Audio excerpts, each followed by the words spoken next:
he's my son. Hello. বলো। The film was very good. মনে হয় না দেখে একদমই মনে হয় না যে বাংলাদেশের ছবি, স্পেশালি আমাদের নায়ক শাকিব খানকে খুবই ভালো লাগছে বলতে হবে, খুবই স্টানিং, খুবই সুন্দর। আমার বাবার অ্যাক্টিং আমার অবশ্যই ভালো লেগেছে। The movie was very fast paced. It was not boring for even an instant. I loved it. That's great. That's great. Hi. Hi, hello, how are you guys doing?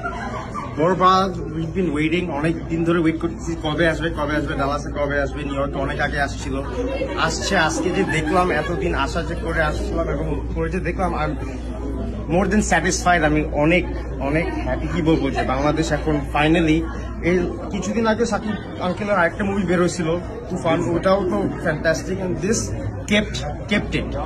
So সবাইকে বলি please দেখেন, এটা সবার জন্য movie, intellectual people, যারা কলেজের age, যারা drugs নিয়ে প্রবলেমে আছে, যারা বাংলাদেশে দ্য আম জনতা, ওদের জন্য মুভি, ফর পিপল লাইক আস, তাদের জন্য মুভি, বুড়োদের জন্য মুভি। এটা দেখে কমপ্লিট একটা ভালো লাগবে, Bangladeshi film and on American standard. Thank you, সবাই দেখে থ্যাংক ইউ। দর্শক, থ্যাংক ইউ ভেরি মাচ। মানে আপনারা যদি সবাই আসেন, ছবি দেখেন, তাহলে আমাদের বিশেষ করে প্রযোজক, আমরা প্রডিউসার বলি, এবং ডিরেক্টররা ভালো ছবি বানাবে, বড় ছবি বানাবে, এবং দেশ থেকে দেশান্তরে ইনশাআল্লাহ প্রচার হবে। কারণ ভালো ছবি পৃষ্ঠপোষকতা খুব দরকার। পৃষ্ঠপোষকতা মানে হচ্ছে আপনার অডিয়েন্স, আপনারা বেশি দেখবেন, নিজে দেখবেন, অপরকে দেখতে বলবেন। এর মধ্যে আপনারা জেনেছেন যে গত ঈদে, আজকে 27-28 দিন বা 1 মাস হয়ে গেছে, ইনশাআল্লাহ বরবাদ পুরো দেশে তো একটা ব্লাস্টার করে দিচ্ছে, এবং বিদেশে যেখানে রিলিজ পাচ্ছে সেখানে আলহামদুলিল্লাহ বেশ ভালো যাচ্ছে। এর আগে এরকম ছবি সাধারণত খুব কম গেছে। তো সেই জায়গা থেকে আপনাদেরকে জানাই হৃদয় শুভেচ্ছা, ভালোবাসা, যে আপনারা এভাবে আপনি ছবি দেখতে আসবেন।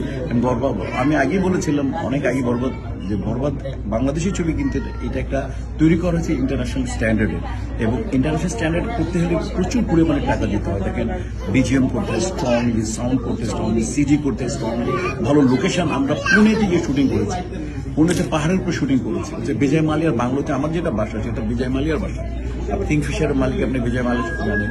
তো এরকম বিভিন্ন লোকেশন, রোলস রয়েস, এখানে ল্যাম্বরগিনি গাড়িগুলো আপনারা দেখেছেন, এখানে হ্যামার এবং আমাকে যে কাপে আমি চা খেয়েছি, সেই কাপটার দাম ছিল ওইখানে 20,000 রুপির কাপ। ওই কাপটা ছিল গোল্ডেন প্লেট করা ছিল।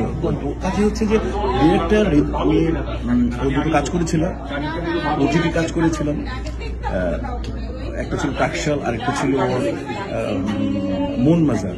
তখন এই দুইটা আমি টিভিতে একটা দিতে যায়, একটা যায় হলো স্পেশাল দিনে।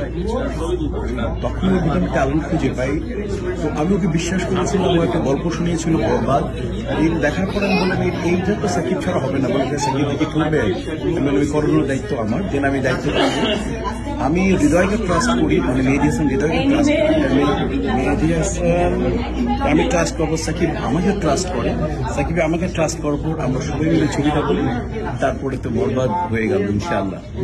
আমি আশা করি আপনারা এভাবে ছবি দেখে আমাদেরকে উৎসাহিত করবেন, এবং আমরা সামনে, এবং আমাদের কিনা বিশেষ করে ছবি প্রডিউসার আজিম ভাই এবং শাহরিন আপু, তারা সেই পরিমাণে টাকা খরচ করেছে, আমি এত সাহসী প্রডিউসার দেখিনি, আমি এই পর্যন্ত দেখিনি।